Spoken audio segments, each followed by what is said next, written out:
Hi everyone, it's me doctor Anjitha Rajan here. ഞാനിന്ന് സംസാരിക്കുന്നത് നമ്മുടെ തൈറോയിഡ് ഗ്ലാൻഡിന് ഒരു പറ്റിയൊരു ഫുഡിനെയാണ് ഞാൻ ഇൻട്രൊഡ്യൂസ് ചെയ്യുന്നത്. നമ്മുടെ തൈറോയിഡ് ഹെൽത്ത് ഇമ്പ്രൂവ് ചെയ്യാനായിട്ട് ഉള്ള ഒരു ഫുഡാണ് ഞാൻ ഇൻട്രൊഡ്യൂസ് ചെയ്യുന്നത്. അപ്പോൾ ആദ്യം തന്നെ പറയാം, നമുക്ക് തൈറോയിഡ് ഗ്ലാൻഡ് എന്ന് പറയുമ്പോൾ വളരെ ഇമ്പോർട്ടൻ്റ് ആയിട്ടുള്ള ഒരു ഗ്ലാൻഡാണ്. നമ്മുടെ ടെമ്പറേച്ചർ മെയിൻറ്റെയിൻ ചെയ്യാനായാലും നമ്മുടെ മെറ്റബോളിസം മെയിൻറ്റെയിൻ ചെയ്യാനായാലും നമുക്ക് സഹായിക്കുന്ന ഒരു ഗ്ലാൻഡാണ്. അപ്പം നമുക്ക് മെയിനായിട്ട് ഈ തൈറോയിഡ് ഗ്ലാൻഡിന് വേണ്ട ഒരു മിനറൽ എന്ന് പറയുന്നത് സെലീനിയാണ്. നമ്മുടെ ഹോർമോൺ, തൈറോയ്ഡ് ഹോർമോണിൻ്റെ T3 എന്ന് പറഞ്ഞ ഹോർമോണിൻ്റെ പ്രൊഡക്ഷന് വേണ്ടിയിട്ട് ഏറ്റവും കൂടുതൽ സഹായിക്കുന്നത് സെലീനിയാണ്. അതുപോലെ തന്നെ തൈറോയിഡിനെ സെല്ലുലാർ ഡാമേജിൽ നിന്നും സംരക്ഷിക്കുന്നതും ഈ സെലീനിയാണ്.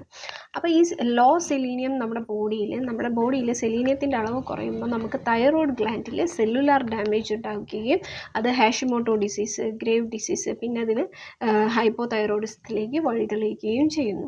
അപ്പോൾ നമ്മൾ സെലീനിയം കൂടുതലടങ്ങിയ ഫുഡുകൾ നമ്മൾ കഴിക്കാൻ